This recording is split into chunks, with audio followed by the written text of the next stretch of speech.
आज तेलंगाना में 54 साल के रेवंत रेड्डी ने कुल 11 मंत्रियों के साथ शपथ ले ली और बड़ी बात यह है कि कांग्रेस की इस सरकार में एक भी मुस्लिम विधायक को जगह नहीं मिली है और तेलंगाना में पहली बार ऐसा हुआ है जब सरकार में मुस्लिम समुदाय से एक भी नेता शामिल नहीं हुआ है और हमारे जो मुस्लिम भाई हैं, हम उम्मीद करते हैं वो इस समय हमें देख रहे हैं। नमस्कार। सुना आपने सुधीर चौधरी, जिनको बाकायदा उनके शो पे स्मृति ईरानी जी तिहाड़ की याद दिला चुकी हैं, तो उनको अगर तिहाड़ी चौधरी कहा जाए तो ये एक मंत्री द्वारा अनुशंसित शब्द है, इसमें कोई दिक्कत नहीं है।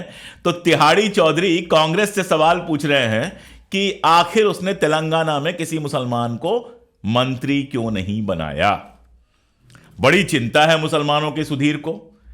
365 दिन मुसलमानों के खिलाफ अभियान चलाने वाला, 365 दिन भारतीय जनता पार्टी और सरकार की दलाली करने वाला, 365 दिन सत्ता के जूते चाटने वाला सुधीर चौधरी अचानक से बड़ा चिंतित हो गया है मुसलमानों को लेकर। क्यों चिंतित हुआ है? क्योंकि भारतीय जनता पार्टी से सवाल पूछने की तो हिम्मत है नहीं। एक बार गलती से थोड़ा सा सवाल पूछ दिया था स्मृति ईरानी से, स्मृति ईरानी ने तुरंत उसको तिहाड़ की याद दिला दी और ऐसी याद दिला दी कि बेचारे की पूरी सोशल मीडिया पे भद्द पिट गई और जवाब दे नहीं सकता था। जवाब देने की औकात है नहीं। अब मालिक से बहस कौन कर सकता है, मालिक के सवाल का जवाब कौन दे सकता है। खैर, तो सुधीर चौधरी की यह हिम्मत नहीं है पूछने की कि भैया 3 तारीख को रिजल्ट आया, 8 तारीख हो गई, कांग्रेस के मुख्यमंत्री ने तेलंगाना में शपथ भी ले ली, मंत्रिमंडल भी आ गया सामने, लेकिन भारतीय जनता पार्टी तो अभी तक राजस्थान में, छत्तीसगढ़ में, मध्य प्रदेश में मुख्यमंत्री ही नहीं तय कर पाई है। कभी अश्विनी वैष्णव का नाम चलता है, कभी बालकनाथ का नाम चलता है, कभी किसी का नाम चलता है, कभी किसी का नाम चलता है। अब जाके 3-3 लोगों की कमेटी बनाई गई है जो ये तय करेगी, जो जाएगी विधायकों से मिलेगी और तय करेगी कि मुख्यमंत्री कौन बनेगा। उसमें राजनाथ सिंह हैं, खट्टर साहब हैं और बाकी सारे लोग हैं। तीनों स्टेट के लिए 3-3 लोगों की कमेटी बनी है। अगर कांग्रेस में देरी हो रही होती, अगर कांग्रेस में अभी तक मान लीजिए मुख्यमंत्री नहीं चुना गया होता, हमको याद है कर्नाटक में क्या हो रहा था, डीके शिवकुमार और सिद्धरमैया के बीच में तनातनी, कभी कुछ कभी कुछ कभी कुछ। लेकिन यहां आपने एक भी खबर सुनी कि अश्विनी वैष्णव और वसुंधरा राजे के बीच में तनातनी? क्या मामा बनेंगे मुख्यमंत्री? रमन सिंह की खुलेगी किस्मत?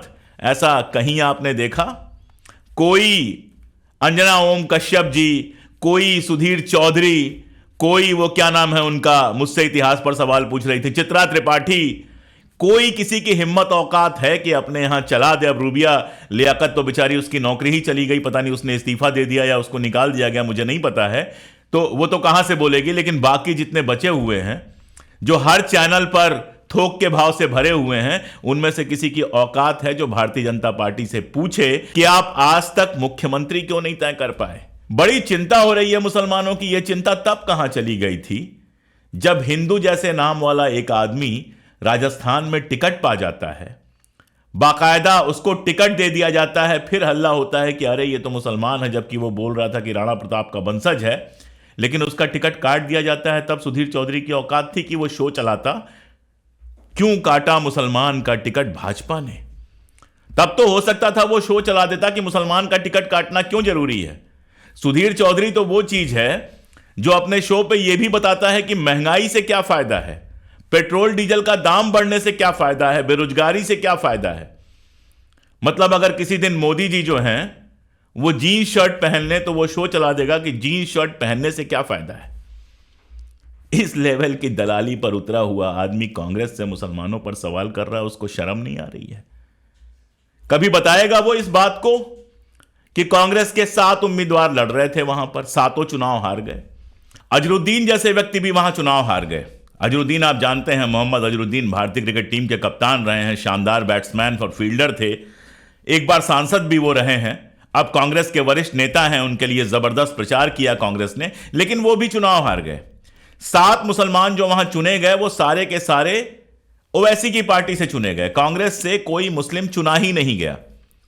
फिर यह कैसे संभव था कि पहली बार में ही किसी मुस्लिम को मंत्री बना दिया जाता? अगर मान लीजिए उन 7 में से एक भी जीत के आया होता, अजरुद्दीन साहब भी जीत के आए होते, तो यह बहुत मुमकिन था कि उनको मंत्री बनाया गया होता।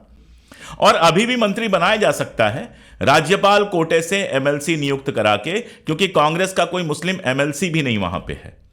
तो राज्यपाल कोटे से एमएलसी नियुक्त करा के मंत्री बनाया जा सकता है। और यह खबरें आ रही हैं कि कांग्रेस इस कोशिश में है कि किसी को एमएलसी नियुक्त करवा के, किसी को एमएलसी राज्यपाल कोटे से बनवा के और फिर उसको मंत्री बनाया जाए। लेकिन सुधीर चौधरी जैसा जब आदमी चिंता करता है तो सुधीर चौधरी मुझे बताए कि भारतीय जनता पार्टी कितने मुसलमानों को मंत्री बना रही है। मैं पूछना चाहता हूं कि ये 3 जो स्टेट हैं, छत्तीसगढ़, राजस्थान और मध्य प्रदेश, क्या वहां पे इसलिए ही मुख्यमंत्री नहीं बन पा रहे हैं कि भारतीय जनता पार्टी कोई मुस्लिम फेस खोज रही है? अब टिकट तो उसने दिया नहीं, ना छत्तीसगढ़ में किसी मुसलमान को टिकट दिया, ना राजस्थान में किसी मुसलमान को टिकट दिया, और ना ही उसने मध्य प्रदेश में किसी मुसलमान को टिकट दिया। तो क्या बाहर से लाके किसी मुसलमान को मुख्यमंत्री बनाने वाले हैं? पूछ पाएगा सुधीर चौधरी कि भारतीय जनता पार्टी कितने मुसलमानों को मंत्री बनाएगी, या यह पूछ पाएगा कि आदरणीय नरेंद्र मोदी के पूरे मंत्रालयों में कितने मुस्लिम मंत्री हैं? पूछ पाएगा शाहनवाज हुसैन आजकल क्या कर रहे हैं? पूछ पाएगा मुख्तार अब्बास नकवी आजकल क्या कर रहे हैं? पूछ पाएगा कि भारतीय जनता पार्टी में कोई मुस्लिम एमपी, कोई मुस्लिम एमएलए क्यों नहीं है? पूरी भारतीय जनता पार्टी जो पूरे देश की पार्टी है, उसमें एक मुस्लिम एमएलए या एक मुस्लिम एमपी नहीं है। क्या यह सवाल पूछ पाएगा? क्या हिम्मत है सुधीर चौधरी की भारतीय जनता पार्टी से यह सवाल पूछने की कि क्या मुसलमान इस देश के नागरिक नहीं हैं? क्यों किसी मुसलमान को कभी टिकट दिया ही नहीं जाता है? क्या यह सवाल पूछ पाएगा? और उधर वो राजा सिंह है, एक विधायक चुना गया है, भारतीय जनता पार्टी ने पहले उसको पार्टी से निकाल दिया था गाली देने के लिए, फिर चुनाव से पहले पार्टी में लेके आए, उसको लड़ाया, पूरे चुनाव के टाइम मुसलमानों को गाली देता रहा और जीतने के बाद भी गाली दे रहा है। वो कह रहा है कि हम इसलिए वहां पर क्या कहते हैं, शपथ ग्रहण नहीं करेंगे क्योंकि एक मुस्लिम को प्रोटेम स्पीकर बनाया गया है। इस पर सवाल पूछ सकता है कि प्रोटेम स्पीकर क्या होता है, पता भी है? और कोई मुस्लिम प्रोटेम स्पीकर होगा तो भारतीय जनता पार्टी का विधायक शपथ नहीं लेगा। मेरा तो यह कहना है कि उस आदमी को कहना चाहिए शपथ ही मत लो, मत आओ विधानसभा में। महुआ मोइत्रा जैसी शानदार सांसद को अयोग्य घोषित कर दिया जाता है, बर्खास्त कर दिया जाता है, और टी राजा सिंह जैसे गाली गलौज वाले लोगों को विधानसभा में बुलाया जाता है। उसकी तो सदस्यता उन गालियों के चलते ही रद्द हो जानी चाहिए, जो मैं अपने चैनल पर दिखा भी नहीं सकता हूं। अब मैं आपको बताता हूं प्रोटेम स्पीकर क्या होता है। प्रोटेम स्पीकर का चुनाव सरकार नहीं करती है, पहली बात राज्यपाल करता है। और वहां के राज्यपाल की नियुक्ति किसने की है? केंद्र सरकार ने की है। तो भारतीय जनता पार्टी की केंद्र सरकार ने जो राज्यपाल बनाया है तेलंगाना में, उन्हीं राज्यपाल महोदय ने प्रोटेम स्पीकर की नियुक्ति की है। और प्रोटेम स्पीकर कोई परमानेंट पोस्ट नहीं होती है। जो भी संसद या विधानसभा के अंदर सीनियर होता है, कई टर्म का एमपी एमएलए होता है, उसको प्रोटेम स्पीकर बनाया जाता है ताकि शपथ ग्रहण समारोह हो जाए, विधायक शपथ ग्रहण कर लें और उसके बाद जो विधायक होते हैं वो अपना स्पीकर चुनते हैं। तो फाइनली जो स्पीकर चुना जाएगा वो कांग्रेस चुनेगी, क्योंकि कांग्रेस वहां बहुमत में है। अभी जो प्रोटेम स्पीकर बनाया गया है अकबरुद्दीन ओवैसी को, वो प्रोटेम स्पीकर राज्यपाल द्वारा बनाया गया है और वो एडहॉक पोस्ट होती है, सम्मान की पोस्ट होती है। जो सीनियर मोस्ट आदमी होता है उसको प्रोटेम स्पीकर बना दिया जाता है। तो ये टी राजा सिंह जो गंदगी फैला रहा है, ये नरेंद्र मोदी से सवाल करेगा कि नरेंद्र मोदी जी के भेजे गए राज्यपाल ने अकबरुद्दीन ओवैसी को कैसे चुन लिया? नहीं करेगा, क्योंकि हिम्मत तो है नहीं। बस गाली गलौज करना है, हिंदू मुसलमान करना है, इसलिए वहां तमाशा होगा। तो आप देखिए कांग्रेस के साथ हो क्या रहा है।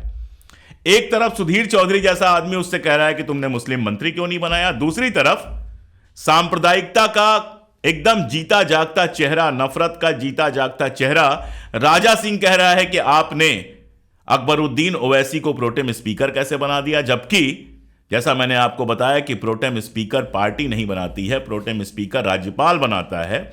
आप सोच के देखिए कि सारे लोग विधायक चुन लिए गए, लेकिन जब तक ये शपथ ग्रहण नहीं करेंगे तब तक तो विधायक माने नहीं जाएंगे, तब तक इनके पास विधायक के अधिकार नहीं होंगे। तो वो शपथ ग्रहण कराने के लिए जो सीनियर मोस्ट आदमी होता है विधानसभा के अंदर, उसको प्रोटेम स्पीकर बना दिया जाता है। एक बार शपथ ग्रहण हो गया, उसके बाद विधानसभा बैठेगी, स्पीकर के नाम आएंगे, चुनाव होगा और सत्ताधारी दल जिसको चाहता है उसको स्पीकर बनाता है। वो परमानेंट स्पीकर होता है जो अगले हफ्ते भर में आपको सामने मिल जाएगा। तेलंगाना सरकार जिस तरह से बनी है, अगर आप देखेंगे तो उसमें जो उप मुख्यमंत्री बनाया गया है वो दलित हैं। सीता अक्का को वहां मिनिस्टर बनाया गया है। सीता अक्का के बारे में मैं बताऊं कि वो आदिवासी महिला हैं, कभी नक्सलवादी आंदोलन में थी, फिर उन्होंने नक्सलवादी आंदोलन छोड़ा, पढ़ाई लिखाई की, कोविड के टाइम में जबरदस्त लोगों की मदद की, कांग्रेस के साथ मिलकर उन्होंने जबरदस्त मदद की, चुनाव लड़ी, चुनाव जीती और वो ये गरीब आदिवासी महिला तेलंगाना की मिनिस्टर बनाई गई हैं। मुझे बेहद शानदार लगता अगर अजहरुद्दीन या कोई और जीत के आते कांग्रेस के टिकट पर और वो भी मंत्री बनते पहले ही मंत्रिमंडल में। लेकिन यह दुर्भाग्य की बात है कि कांग्रेस का एक भी मुस्लिम विधायक आ ही नहीं पाया। उसने जितने मुसलमानों को टिकट दिया था वो सारे चुनाव हार गए। क्यों चुनाव हार गए, यह सवाल आपके सामने है। लोगों ने ओवैसी को चुना, वहां पर कांग्रेस को नहीं चुना। अगर कांग्रेस को चुना होता तो आज उनका विधायक मंत्री होता। और फिर भी मुझे पूरा भरोसा है कि कांग्रेस जिस तरह से प्रदेश भर में अल्पसंख्यक उसके साथ खड़े हुए हैं, दलित उसके साथ खड़े हुए हैं, आदिवासी उसके साथ खड़े हुए हैं, तो आदिवासी मिनिस्टर भी बनाया है, दलित मिनिस्टर भी बनाया है और आज नहीं तो कल राज्यपाल कोटे से एमएलसी चुनकर किसी न किसी सीनियर अल्पसंख्यक चेहरे को वो जरूर मंत्री बनाएगी।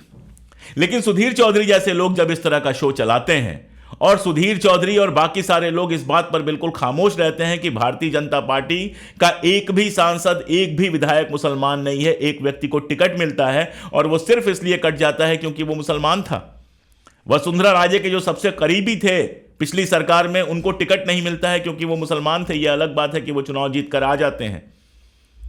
इस पर जब कभी सवाल नहीं उठाता है कि हमारे देश में यह कैसी पॉलिटिकल पार्टी है जो देश की एक बड़ी आबादी को अपने करीब ही नहीं आने देती है।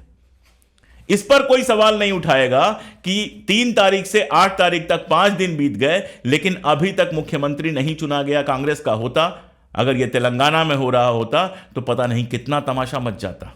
तो इसीलिए गोदी मीडिया के जो एंकर्स हैं इनको बार बार नंगा करना बहुत जरूरी है, इनकी हकीकत बनानी बहुत जरूरी है, वरना ये आपको बताते रहेंगे कि महंगाई भी आपके लिए अच्छी है, बेरोजगारी भी आपके लिए अच्छी है। सरकार की दलाली में ये किसी भी लेवल पे जाएंगे और भारतीय जनता पार्टी की दलाली में ये सांप्रदायिक नफरत उस हद तक फैलाएंगे कि इस देश में जीना मुश्किल हो जाएगा, सांस लेना मुश्किल हो जाएगा। यह बेहद जरूरी है समझना कि नेशनल टीवी चैनल पर बैठकर, आज तक जैसे चैनल पर बैठ के, और मैं तो इसलिए भी कह सकता हूं क्योंकि अभी हाल में आज तक के एक प्रोग्राम में मेरा जाना हुआ और वहां जिस तरह का माहौल था, जो एंकर थी चित्रा त्रिपाठी जिस तरह का माहौल बनाने की कोशिश कर रही थी, बहुत क्लियर था कि भारतीय जनता पार्टी का जो पूरा का पूरा एक तंत्र है, उसके आईटी सेल का जो पूरा का पूरा प्रचार है, उस आईटी सेल के प्रचार को जनता के बीच में स्थापित करने की कोशिश कर रही थी। वो तो मैं था वहां पे, तुरंत जवाब मिल गया। अगर कोई ऐसा व्यक्ति होता जो उस तरह से जवाब नहीं दे पाता तो चित्रा त्रिपाठी का कहा स्थापित हो जाता कि नेहरू जी ने माफी मांगी थी।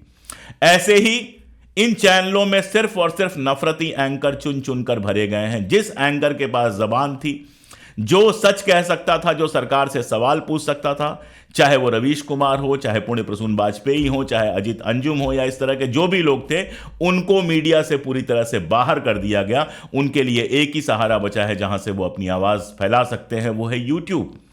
और इसीलिए मैंने भी यह तय किया, मैं तो कोई पत्रकार नहीं था, मैंने कभी किसी चैनल में, किसी अखबार में नौकरी नहीं की है, मैं तो लेखक हूं, किताबें लिखता हूं, अभी भी किताब लिख रहा हूं।